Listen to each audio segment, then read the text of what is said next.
Now to a CBS News New York exclusive. Construction is one of the most dangerous jobs in the city.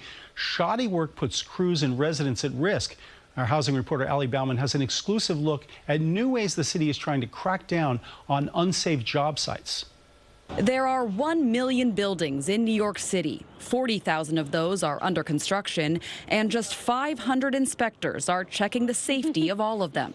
Those aren't great odds. We went with the city's buildings department up to the 25th floor of an Upper East Side construction site to see how they inspect. We would walk around the entire perimeter to ensure the safety netting, the cable system is adequate, nothing can fall off the building. A new report from the DOB found construction site injuries citywide dropped 30% in 2024 from the year before, with half the number of on-site deaths compared to 5 years prior. But they're not out of the woods. 4 workers have died on sites in the first 4 months of this year. Construction is one of the most, if not the most, dangerous jobs in New York City, right? Why is that? You have to be right every day. The overwhelming majority of these incidents and these fatalities are preventable. After the Bronx building collapse of 2023, DOB Commissioner Jimmy Oddo first told CBS News New York the engineer and contractor were to blame for what he called sloppy mistakes. That inspired him to now launch a new task force to proactively identify job sites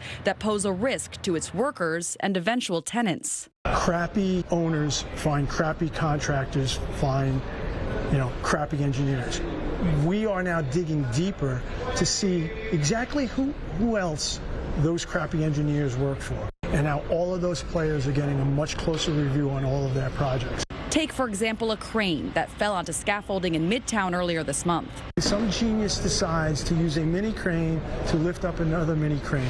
No one was hurt and the work there is paused, but Oddo says it's now the entry point to a webbed investigation. Everyone involved in that project, from the filing rep to the site safety manager to the subcontractor to the contractor and developer, is now under a close observation. The inspection we tagged along for is not part of any web, but even it had some issues. This is enough to get a violation. Yes. With 60 new hires, the DOB hopes to do an additional 1,000 inspections by this time next year. On the Upper East Side, Ali Bauman, CBS News, New York.